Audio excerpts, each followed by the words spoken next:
鄭麗文4月7號到12號到大陸，那涉外人士說呢，要傳達美中並重的基調，因為他6月要到美國，4月7到12到大陸，然後6月希望到美國。不過昨天的國民黨那邊已經講了說，還沒確定日期，還沒確定，有規劃，但是還沒有確定什麼時候，因為這個不是我要去就去啊。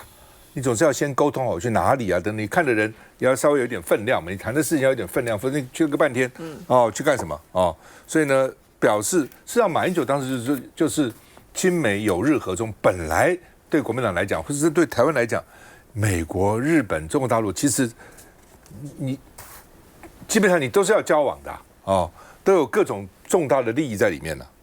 那鄭麗文到中國訪問，侯友宜呼籲兩岸溝通要平等，要有尊嚴、友善互動那另外呢，這個謝國樑就是地方這個諸侯了。謝國樑說，鄭麗文知道什麼對國民黨好，對台灣好說換句話說，這個鄭麗文都清楚的另外呢，鄭麗文說他在政協會前或後都願意跟賴清德交流，就去之前也願意見你賴清德有什麼要我傳的沒有，或者你有什麼要這個關切的事情，回來以後我也可以跟你講嘛。事物不可對人言，但我們談了一些什麼那他說有太多的結需要打開台灣不能夠再惡鬥下去那另外王鴻薇說呢，這個賴清德是雞腸鳥肚，那鄭麗文已經表示了登陸前後都願意跟你見面的，你說回應一下還是沒有聽到已讀不回就表示心胸太狹窄那總統府前發言人這個 Kolas 說呢，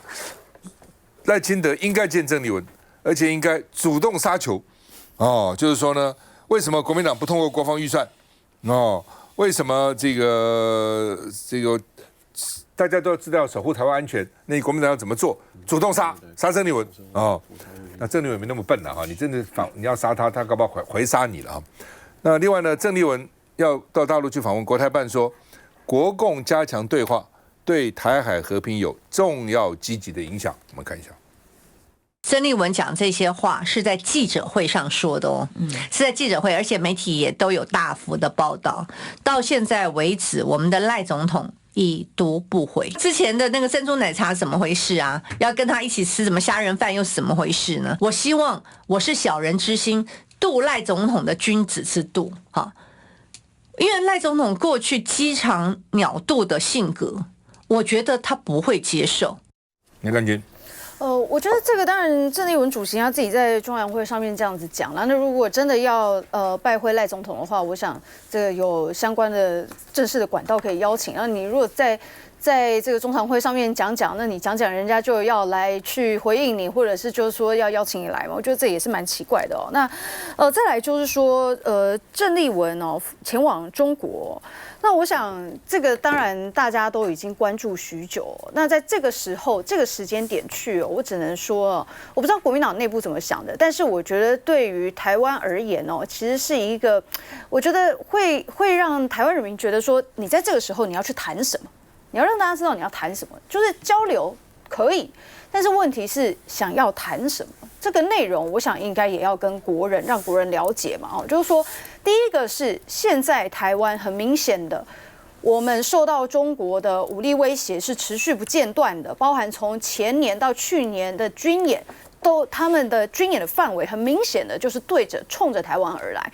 那再來就是很多對台的滲透、對台的工作，像先前才這個被起訴的這個徐春英等人，這一些中國的官員，他們吸收在台灣的這一些人，然後來去執行這些跟中國包含情報的吸收、情報的提供的這一些行為，我們應該要表達嚴正的抗議跟反對。所以這些部分，我認為鄭主席真的大可以去跟習近平見面的時候，也表達台灣人民的立場跟心聲。如果真的要和平，就是這一些東西，大家通通不要再所謂的挑釁跟刺激，而且很明顯的，台灣現在在做的都是自我防禦，無論是這一些國防採購也好，大家或許在這些國防採購金額上面，各個黨派有不同的立場跟意見，可是我想提升自己台灣這個國家的自我防禦能力，這是大家都認同的事情。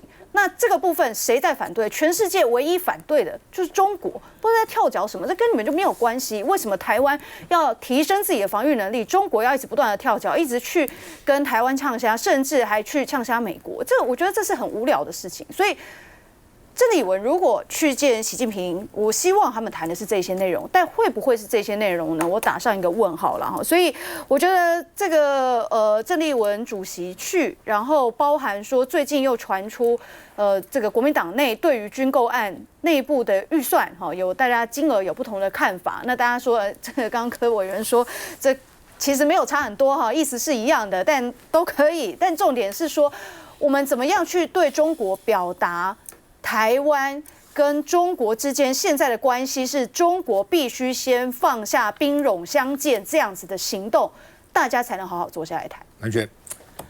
我覺得兩岸之間事實上已經經過那麼幾十年了啊。那這個幾十年當中的話呢，這個中国大陸對台灣當然很多部分已經越來越警戒啊。那甚至先前的話呢，討論到的是所謂的合統、武統等等的話題。那台灣的話呢，軍備也是不斷的在上升，所以這個時候再去講到說呢鄭麗文去要讓整個的兩岸局勢翻轉成武器通通撤退多少公里，然後怎麼樣？不可能。我覺得這種事情用這種東西去要求，那就不要談了哦。我覺得事實上現在两岸就已經是到緊繃到冰封到，甚至是叫做戰爭可能一觸即發。所以今天如果說今天認為真的擔心一觸即發，而且我們看到全世界以川普為首，不斷的發動全世界的戰爭，所以這時候你會發現戰爭的可怕性如此之逼近的時候，我們氣球和平握在自己的手上。我就從這個角度去看鄭麗文訪中國大陸才會有它的意義，就你稍微的讓目前局勢能夠和緩下來，而且呢不是以美國去發球，不是美國跟中國談，是台灣跟中國談。我覺得這件事情是如果可以有的話，是它的意義在這個地方。所以我覺得其實民進黨何妨大度一點？你說呢？這個鄭麗文講話幹嘛那些人去回應？當初宋楚瑜去訪中，陳水扁馬上找他來見面呢、大家忘記了嗎？我剛才特別查一下，因為我印象中有這件事情。2005年在連戰登陸之後，宋楚瑜也要去中國大陸，然後知道宋楚瑜要去大陸之後，陳水扁立即邀請宋楚瑜到總統府去見面，雙方還達成10點共識，希望宋楚瑜帶一些陳水扁的話到對岸去，能夠達到兩岸之間的和平，這不就是大家希望的嗎？那今天賴清德他說他要吃肉燥飯，今天賴清德說要吃珍珠奶茶。如果說他真的把這個鄭麗文要來，請他帶珍珠奶茶去給習近平，不行嗎？那他吃一口送賴清德親自送上的珍珠奶茶，代表善意，不行嗎？最好賴清德自己做一個。就要炒一個我們的什麼炒飯什麼肉燥飯，台南滷肉飯。他是台南市長以前當過，他帶一個台南滷肉飯去那邊，就算是乾燥包也可以啊，不行嗎？就看你想不想做嘛。我覺得這是重點是一個前提，你想不想？你想不想把命運握在我們自己的手上？你想不想要在可能的戰亂當中去促成和平？如果想，我覺得他就不用在他這個出發之前講那麼多一些就是穿小鞋的話。我覺得這是第一個。那第二個，當然。我覺得鄭麗文來說是一個賭注啊，誰不知道是一個賭注？當年的話呢，國民黨也曾經我心向明月，結果河南明月照溝渠。習近平也曾經講過說，明明好端端的就在什麼對台灣同胞40週年的時候，突然間講到什麼1國2制的台灣方案，從此之後通通貼紅標籤。你不要講說兩岸之間關係都這個信任破裂了，連國民黨任何的一些可能稍微的友善的做法，通通都被認為是親中。所以我覺得這件事情對於習近平來說，我真的覺得是習近平誤判情勢。他可能只是覺得說，在那麼一個週年的紀念當中，講到他也不認為說兩岸這個1國2制直接對接到等號到9·2共識，但從此之後，民進黨就操作成9·2共識等於1國2制，不是嗎？就這樣一路下來了。所以我的意思就是說，今天鄭麗文要登陸之前，他沒有想過嗎？如果他沒想過，他一定要想。但是我不相信他沒有想過，就今天上去有風險嘛。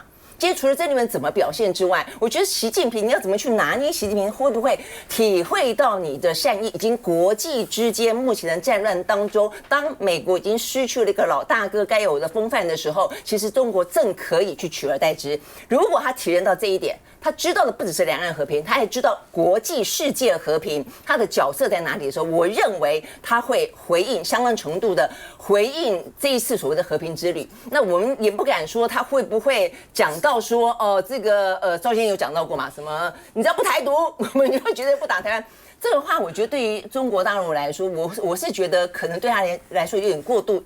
一步到位，就他可能需要捏住很多的可能的條件在自己手上，但是相當程度的善意，我認為如果習近平知道這一次鄭麗文登陸，事實上是冒了極大風險。這個風險其實也反映出來是今年要選舉。你看在座的國民黨的立委，哪一個不是很緊張？在評論這個事情的時候，都覺得說，萬一怎麼樣，該怎麼辦才好？萬一怎麼樣，該怎麼辦才好？因為習近平，因為鄭麗文曾經講過比較接近中國大陸的話，比如說我是中國人。不過當然，你看他這一次基本上抓得很緊了啊，他說。不多一分，也不少一分，就是9·2共識以及一中原則。但除了這個之外，怎麼因應對岸如果說了什麼話，他的態度怎麼樣？我覺得這邊變成說，你只能夠去事前如果有什麼樣溝通，或者期待他的善意哦。所以我覺得這件事情事實上，如果說習近平知道在這樣的一個氣氛底下，有人還願意去，然後還可以去，還敢去。他知道這個可能的難得的機遇的話，我是真的是很誠心的呼籲，習近平既然願意邀請鄭麗文去，就應該要給予一個適當的回應，而這個適當的回應代表的不是針對鄭麗文，也不是針對國民黨，而是針對台灣的2300萬的同胞。現在緊張的立委還好了，因為他們2028年底才選了。是縣市長要選，智恩就緊張，所有這些要選縣市長，因為他那個是1對1的廝殺，對啊，議員都還好，因為議員是多選。我說是政治人物都很緊張啦，國民党的政治人物都很緊張，看到佩強的臉。最緊張就是要選舉的這個縣市長的候選人了哈。那基本上呢，因為大家為什麼會擔心呢？因為共產党它是很僵硬的，它就是一個很僵硬的一個制度，它不是個民選制、民主制，它沒有民選嘛，它沒有輿論的監督嘛，所以它愛怎麼樣就怎麼樣了。搞久了，他覺得我就是真理啊，我的話就是对的，我幹嘛為你們改變呢？所以呢，他到時候如果還是那一套，那個八股那一套，還是那一套，就很麻煩。這是一個啊。第二個，我為什麼講說，如果台灣不獨，你就不要打哈？為什麼哈？因為共產黨說要打台灣有五個條件，我講講實話，我只記得4個，第5個都忘了。第一個台獨，第二個台灣內亂，第3個。這個美國外國勢力介入，第4個就永遠不要談統一了，第5個什麼我都忘了。就我的意思是說，當你講一大堆的時候，等於沒講。我現在問你哈，北京我問你哈，美國勢力有沒有介入台灣？有沒有？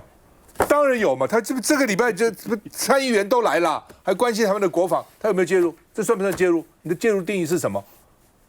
所以那你打了嗎？沒有嘛？那什麼講白講嗎？白講的話不要講。對不對？日本有沒有介入？當然也有，怎麼沒有介入呢？大家也都想介入，所以基本上介入的結果，你最在乎就一個，就是獨不獨立嘛。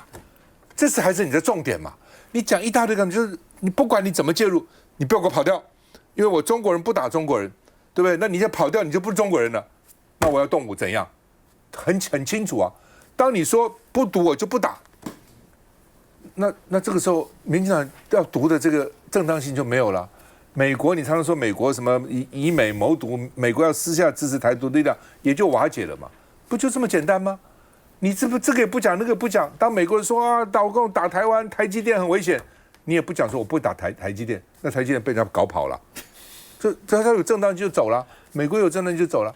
你講一句話會死啊，你不講一句話不行啊，反正怎麼就是不講，就是不講，哦，讓你們去猜，到底幹什麼？對你有什麼好處？對台灣有什麼好處？這是一個。第二個哈。民進黨真的應該度量大一點。既然你民進黨不去談，或者老共也不跟你談哦，民進黨也不見得不想談。老共說不，我就不跟你談。那這個時候，鄭麗文願意去祝福他就是了嘛，也是個態度，也是個風度。你是執政黨哎，你是講什麼？你不能簽什麼政治協議？國民黨簽什麼政治協議啊？他又沒有公權力，他也不是政府，他簽什麼東西啊？他根本不可能簽嘛，講這不很無聊嗎？對啊。哦，所以基本上你自己看，連中國、美國其實是很緊張的，但是川普也要去啊，也歡迎習近平回訪啊。就這東西，見面3分情哦，然後有溝通總比不溝通好。那既然民進黨現在不能溝通，那就國民黨溝通不是也很好嗎？有什麼不好呢？態度坦然一點，風度好一點，氣度大一點，對民進黨也是加分了。休息一下再回來。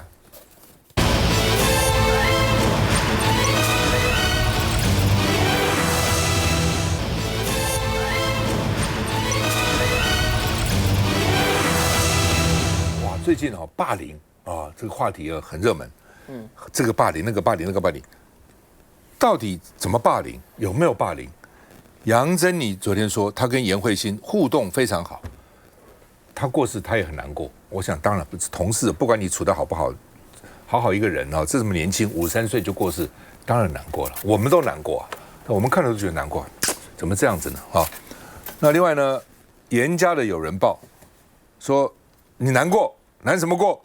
從顏慧卿離世那天到骨灰進入骨灰塔，都沒有看你問啊，你被記者問到才這樣講啊，你真的難過嗎？你真的有關懷嗎？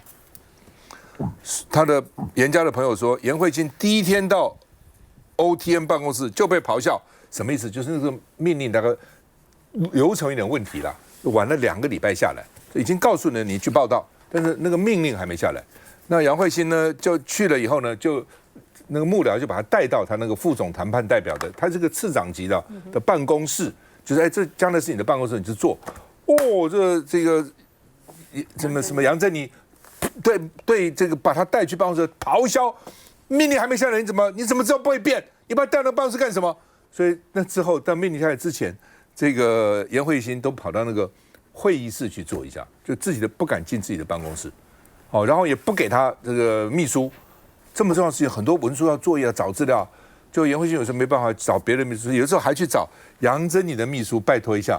楊珍妮也知道，他的秘書也被罵很多次，傳是這樣哦，事實上我們不知道，因為都是看媒體報道了，哦，所以顯然處得不是很好了啊。哦，那另外呢，說這個他們早就收到這個慧欣的辭職信，顏慧欣的辭職信，說。為什麼不確定內容？那卓榮泰說，當時是年假，而且他的身體不舒服，所以呢，雖然辭職信裡面有講這個講那個，哦，什麼這個 CPTPP 啦，不認真啦，沒有很努力去做啦，但是呢，就是你根本就沒有真的認真去看啦，哦，所以他的被罷免案已讀不回超過1個月了，所以立委就質疑你行政院是知情不報，明明知道哦，而且地位很重要，這麼重要的人哦。那另外呢，於大雷也捲職場霸凌案。那外交部長林佳龍說，有事證可以提供給外交部，會請他對外面說明。就是說，你沒有事證自己提出來哦，然後請他說明啊。哦，那你這不查一下嗎？這不很奇怪嗎？哦，那另外呢，顏慧欣擔心加入 CPTPP 政府的態度消極跟敷衍。卓榮泰說，對美國談判以後將投入全力。美國談判這也很久，很久了，多久了？對不對？所以我昨天跟那個李純喊話，叫李純出來說明啊。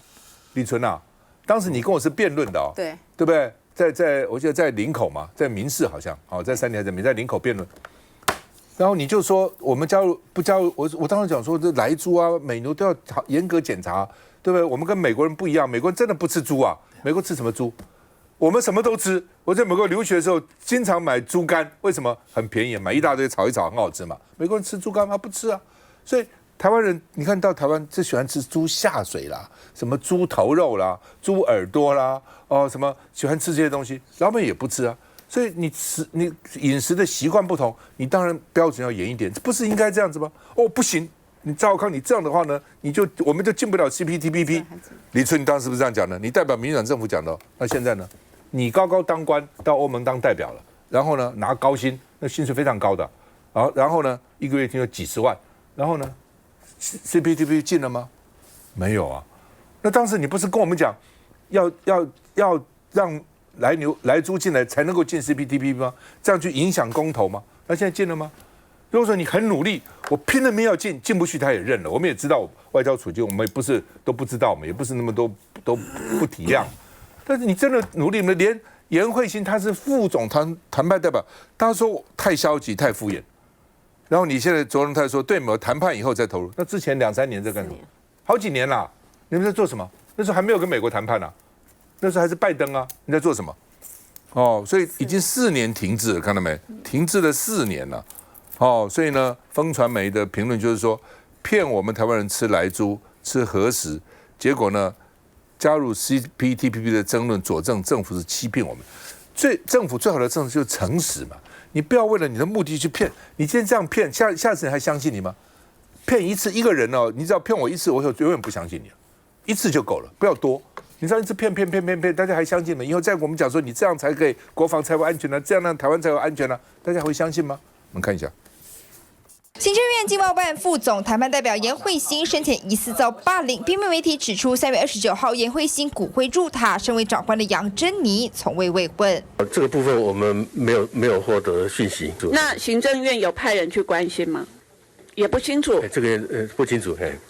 這個我覺得行政院你們掌握能力好像也太弱了吧。顏慧欣疑似遭霸凌事件，政院正在委外委員調查。立委關心政院到底什麼時候才知悉？因為顏慧欣不是2月19號就已經發簡訊辭呈給卓奎嗎？我們真的沒有任何的公文往返的記錄了，那個純粹就是他傳給院長幕僚的簡訊了。沒有公文，我們保訊會回來。因為你剛剛講得很清楚嘛，你剛剛的意思是說，當主管知悉的時候，可以先內部詢問一下，是需要公文的嗎？知悉可能有職場霸凌情事的方式，真的有很多種嘛。下一個問題是，如果調查結果出爐後，誰要負責？應該是行政院。行政院院長，好，主管是行政院院長。我們會說它是一個機關的責任啦，所以應該是行政院要去負責。只是公務員職場霸凌事件頻傳，當年因為謝宜容事件從立委變成勞動部長的洪申翰，這些年補破網遭質疑，怎麼還沒補起來？去年11月治安法修過以後，那我們有增訂了一個這個防治霸凌的專章，我們希望能夠在7月1號能夠來上路。增訂修法就盼真的能有成效。人怎麼看？我覺得這時候他在跟我談修法，7月1號要上路有關職場霸凌，就這個面對一個生命的死亡，然後行政院沒有辦法給大家說清楚之外，你還跟我說法，我覺得是何其諷刺。特別是洪申翰勞動部長，當初就是靠街頭這個勞工權益起家的，現在面對一個比你位階高，或是同樣的這樣子的一個位高，就是真的對我們談判來說，甚至痛失人才的這樣的一個角色，你用這個方法來回應，我真的覺得這太偽。你是一個所謂這個社運團體的這樣的一個領頭羊的一個角色了。不過從他那個核能的這個角色來去看，說實在的，前面跟後面的不一致，我覺得這是民進黨官員裡面一致的表現啊。那你看2月19號就提出辭呈，然後3月26號的時候呢，在他這個加護病房裡面又透過他的遺書，然後才大家那個闡明。那這個過程裡面中間經過的30幾天，到底他這個辭呈信裡面為什麼已經到的行政院首的院長也說他已經去了解的，為什麼沒有做出任何的一點回應？今天在衛環裡面，大家一問三不知啊，沒有人敢出來承擔角色，只是說透過外部來做一個調查。那外部調查怎麼樣呢？謝宜容的案件裡面，他已經被判刑，但是呢，上街到這個許明春的這個角色，中間發生的事情，好像大家只要不關注，又不了了之了。那我覺得大家所關切的點不一樣，一個就是職場的霸凌的問題，第二個就是有關 CPTPP。我也記得啊，趙大哥那時候跟李純在做辯論的時候，那時候大家做公投的時候呢，就不斷的提到那個行政院不斷提到，告訴大家 CPTPP 對我們多麼重要。那時候跟中國大陸兩個都同時要進入，對不对？那時候英國是主辦國，我們一定要提前，然後這提前可以讓我們在這個國際地位上面，特別是有中國大陸跟我們幾乎在同一時間，幾乎差不到1-2個月的時間裡面分別來提出。那時候大家共體，然後也用這個方法，然後說服了所有非常多的人。我說實在，那時候萊豬可以進入，我都傻眼了。我以為一剛開始的事是80幾90，大家都認為是不應該進入了。可是他搬出 CPTPP 的，然後大家想到說台灣的國際地位的時候，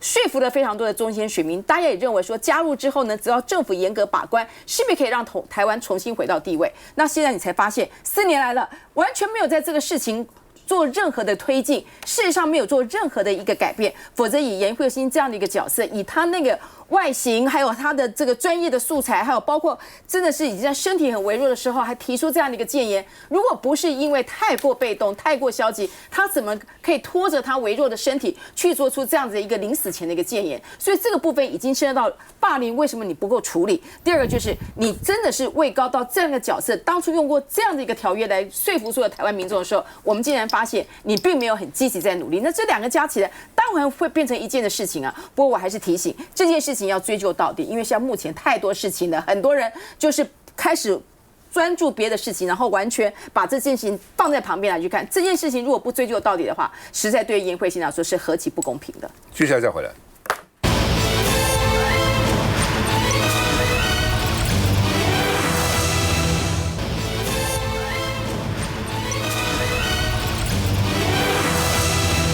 李正秀在公祭咨詢，官員根本不打詢他哦。那客委會主委古秀飛說：“我不會上台備詢，你就是老百姓啊，我幹嘛上台？”好，那麼因為呢，李正秀他的個性也比較有時候比較強啊，也會失言，所以民眾黨要求你委員會質詢用書面好了，不要上台，因為上台一激一怒以後，可能發言也許就失控了啊。那因為呢，失言風波延燒，所以內政委員會質詢改書面。李正秀說：“我還有其他事情哦。”那這個到底呢是怎麼回事啊？那李正秀說，黨內也在勸退他。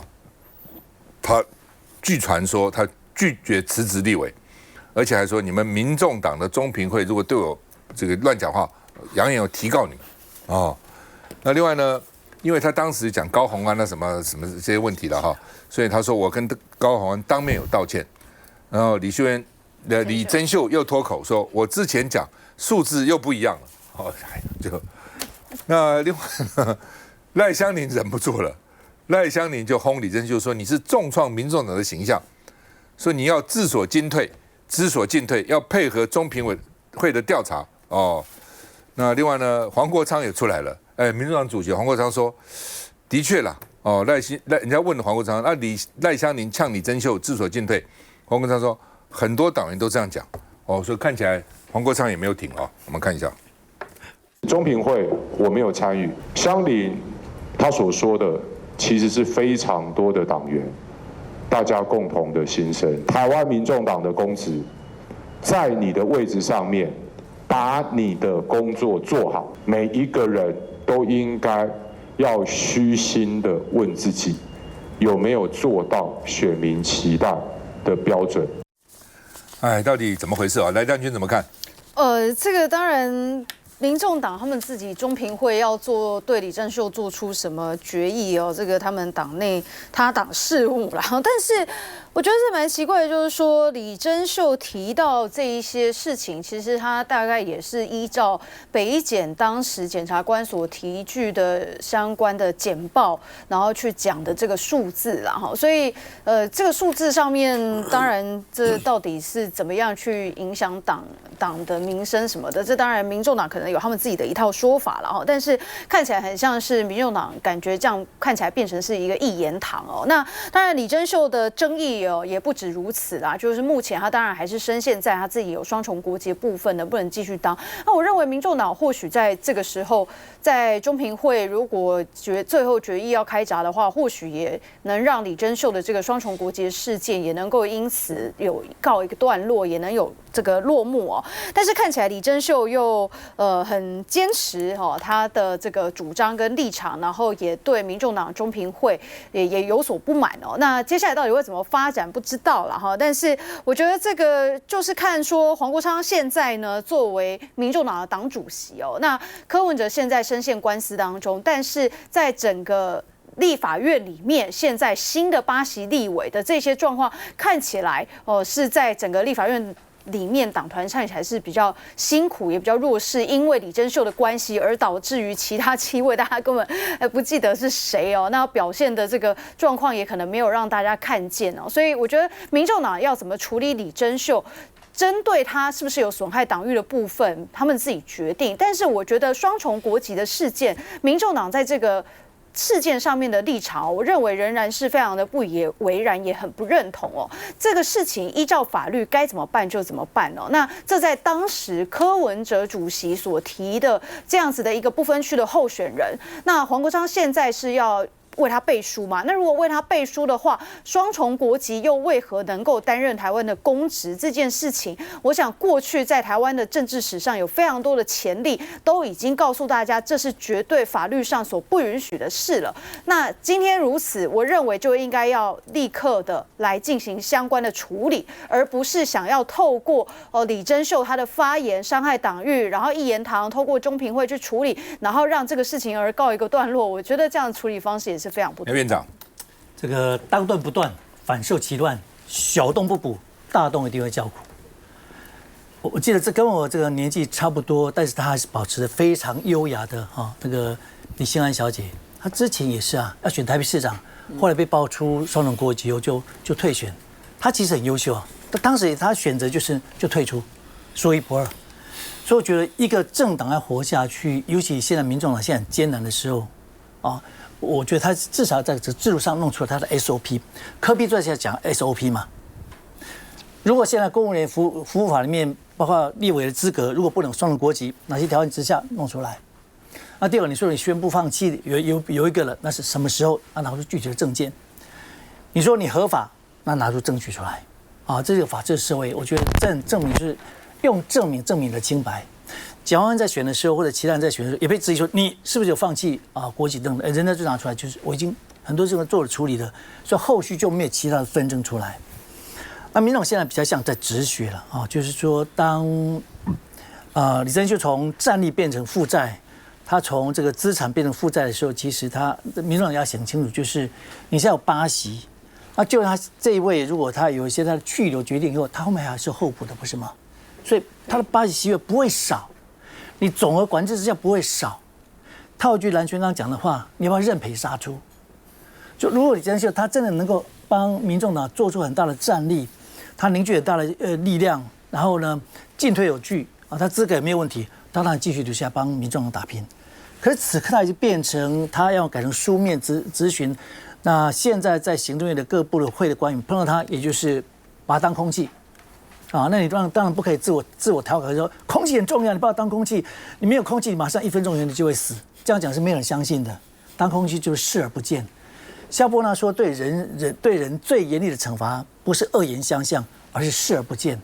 所以當行政院當然立場不同了，可是當行政院的官員都用這個視而不見对你的時候，民眾黨你在質詢的過程裡等於是打到空氣當中，沒有力道了嘛。每一席都很重要，8間能不能過海，你不能讓一個人拖累你。那當然我覺得作為一個旁觀者來看，就是一個法治國家最後看的就是你有沒有具體的能量，也就是說面對這種很重要決斷一個黨能不能繼續存活下去的時候，跟做人處事不一樣啊！你看他們現在用平常做人處事呢是退一步海闊天空。那面对這個事情呢，退一步人去樓空，就你的支持會跑掉啊！那做人處事的時候，忍一時風平浪靜，你只有這時候再忍一時，會越想越不對勁，因為火只會越燒越旺，不會自動熄滅。所以我想我回到我的結論了，小洞不補，大洞就叫苦。當斷不斷的反受其亂，所以套句柯 P 的 SOP， 把它列舉出來以後，每一個人都照這樣去檢視，不要只針對他，8個大家都檢視一次嘛。那合格的進，不合格的退，那後面的人能夠遞補上來，我想這樣來做就不會有特別針對性問題了。我是覺得這件事情讓我覺得有點這個劇情急轉直下了哦，就是說在李正秀關於那個雙重國籍的部分，事實上民眾黨是力挺他的嘛啊，那基本上我們在討論這件事情的時候，基本上我也是贊成某個程度來說，我認為政府的作為有點過度過當啊，因為呢事實上講到雙重國籍的時候，你到底是依照國籍法還是你依照兩岸人民關係條例？那突然之間用國籍法去套用這件事情，其實對李正秀來說蠻不公平的。所以那件事情，我記得我們在這個節目裡面談過好多次。基本上來說，他曾經試着要去放棄國籍，但是因為對岸不認為台灣是一個中華民国，就不是一個國家，所以他放棄不了。所以在這樣的狀況底下，你硬是要苛求他做這件事情呢，苛求這個民眾黨要這個拿掉他的不分區的立委的抬頭，我是有點覺得強人所難。更何況是如果這件事情你要就法論法去打官司，那你要在官司確定之後，他才是喪失他的這個不分區的立委的這個資格嘛。在這個之前，你該備詢的、該回應的、該給文件的都應該給啊。所以這麼是讓我認為民眾黨是站在理上面的哦。但是我覺得這件事情急轉直下的意思就是說，那怎麼突然之間民眾黨現在要求他不要當不分區立委呢？現在拼命的这個捍衛他，跟他說這個位置一定要力保下去。我們柯文哲不是講過他嗎？他挺到底說什麼要求賴清德說什麼陸配就不是什麼不能夠當立委等等要出來說什麼，所以已經站到這種程度，突然之間是內部要他不當，那這個原因是在於他吐內部的槽。我就覺得這件事情有點詭異了我覺得這件事情會讓大家有點看笑話，我必須這樣講所以到底他講高虹安這件事情，他有沒有證據？沒有證據，我認為李正秀應該道歉，因為高虹安正在選舉，他正在選舉，而且官司才剛剛打完，現在還說要什麼幹嘛的這個繼續還是有些紛紛擾擾。那雖然目前看起來是還他清白，所以我的意思就是說，黨內的人質疑跟民進黨被人家認為是民進黨主導下的司法去追殺這兩件事情所以今天如果沒有這件事情，我覺得民眾黨自己應該有去調查，沒有這件事情，請李正秀出來道歉。如果有這件事情，我覺得其實對高虹安來說，真的是殺傷力就蠻強的，所以不能夠稀里糊塗的這樣的講了。因為目前看起來的話呢，現在看起來民眾黨內部是在圍攻李正秀了，賴香伶也出來了，黃國昌也說不挺了，那現在只剩下柯文哲一個人挺嗎？我也不知道，所以有點亂。所以我覺得民众党應該靜下心來，现在是別人要他這個辭職，現在是民眾黨要李正秀辭職，這是真的很怪的應該謹慎處理，因為要選舉了。因為民眾黨只有高虹安現在一個市長，是很重要，這麼重要，就經過這些官司，然後弄了個半天，大家維護李正秀搞了半天，將來還不知道會講出其他什麼話來。是啊，所以民眾党現在有一點不知道怎麼辦。他自己講，他的數字變來變去，所以這是為什麼？休息一下再回來。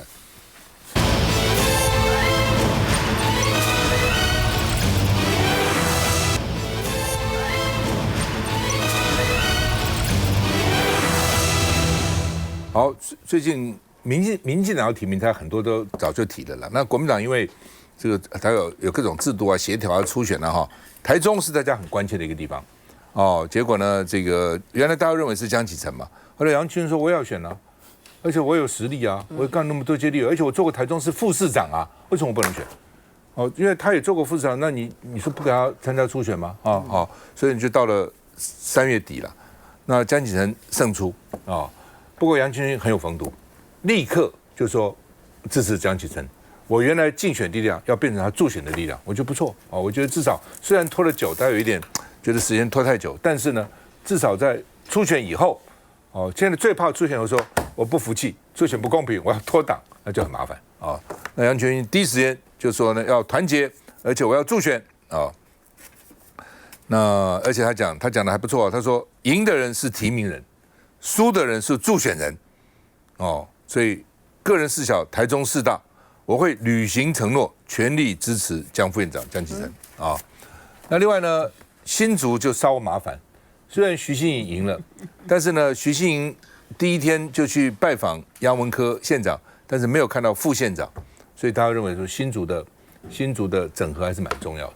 好，徐欣瑩在第一時間這個被提名就打電話給我，說道謝啊。因為他找我跟他錄個影啊，那我就說你現在馬上要做的就趕快跟陳副縣長怎麼整合才是最重要的，因為免得因為雙方人馬雙方都有實力的，而且他們那個初選結果也是很接近的，1.3，在黨員陳建賢是贏的，民調徐欣瑩是贏的，所以拉距非常近，在這種情況一定要這個團結起來啊，如果有一點心結就很麻煩啊。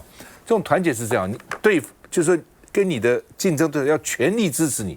就像這個楊瓊講的，我的助選人就是幫他去，我的原來幫我選的人就幫他助選，全力才可以。如果說只是不杯葛你，然後他的人也不投入都不行，就真的要全力，但是不容易嘛，真的是不容易了啊。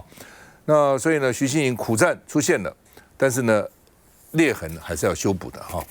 那另外呢，這個鄭麗文說，凱道的時候他不是到中南部去嗎？傳出來說他到彰化去瞧彰化的提名。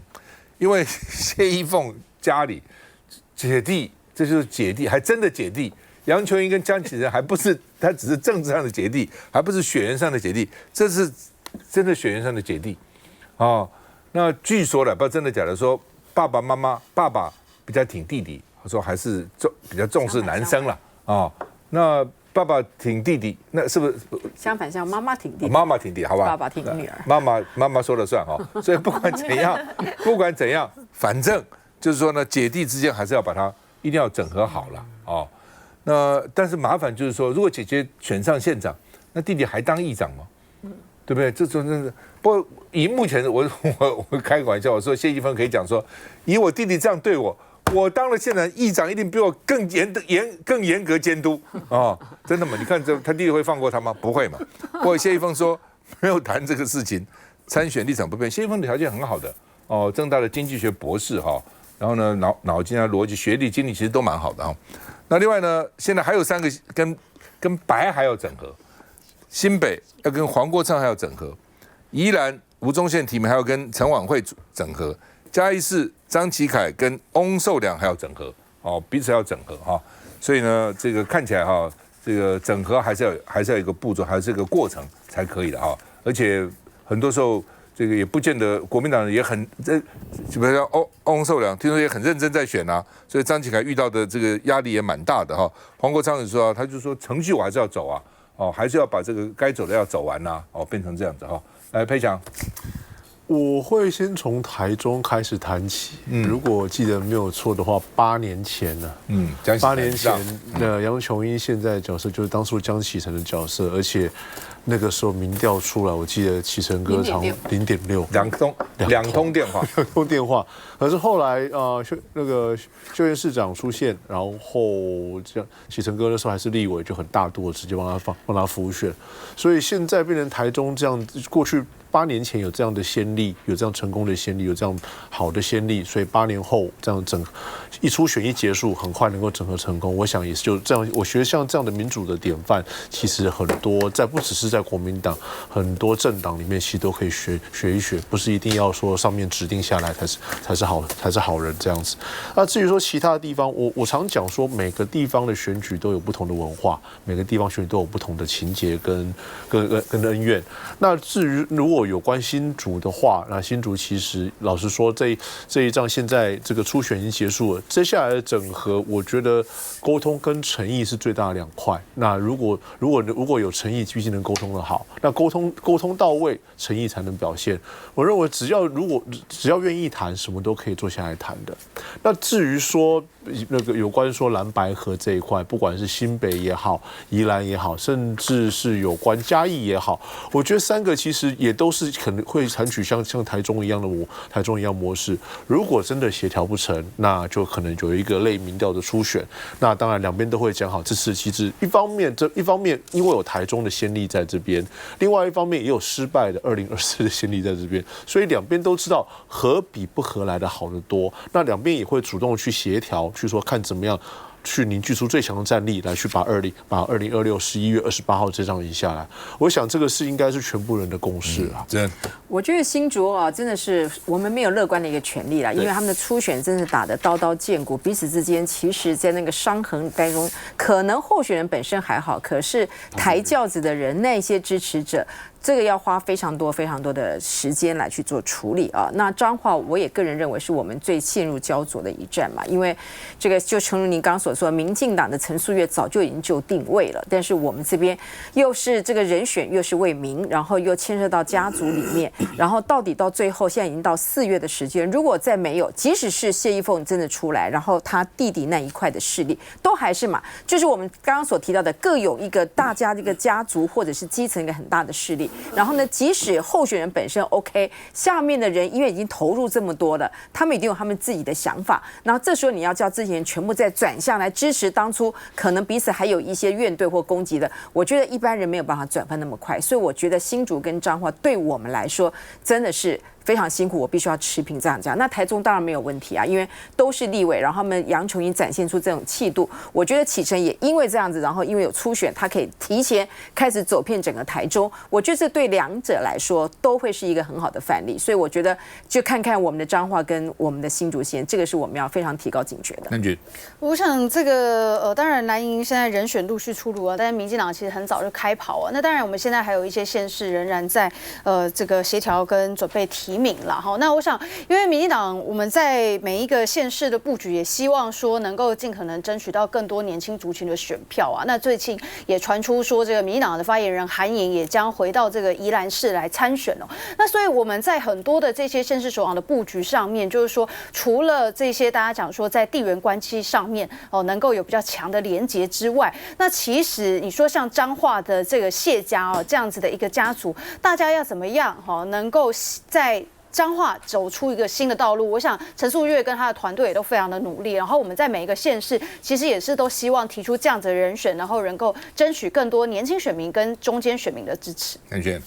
因為民進黨在這一次的選舉當中，他本來席次就比較少嘛。哦，所以我覺得對他來說，他只要多一席、多2席，他就是贏。那對於國民黨來說的壓力，當然就在於說，你只要少1席、少2席就是輸。我們想，這個鄭麗文的壓力在這裡，大家的壓力都在這個地方。那所以目前看起來的話，那你只能期待或者是努力，就少掉幾席就是了啊。所以目前看起來的話，確實我覺得，彰化跟新竹縣確實是一個蠻大的問題了。我覺得新竹縣也是一樣，新竹縣其實徐熙瑩的條件非常好，又是理工博士，非常適合在新竹縣這個地方。對，她是理工啊，这個理工女。然後的話呢，學歷什麼都很漂亮，但是就是剛才這個之前講的，在過程當中實在是打得太激烈了，而且打完之後，我覺得我聽他那一句話，我真的覺得他實在太直了。既然有人在問他說，那接下來因為這樣，他是不是要弭平黨內傷痕？他既然說我們先連外，再鞏固內部，我想說怎麼會有人這樣的回答？先黨外再安內。沒錯，那他是一個，他顯然也知道他自己失言，趕快的去拜訪陳建賢，去拜訪他的莊腳。這個動作要快，要夠細膩，永遠不嫌多，永遠不嫌細膩。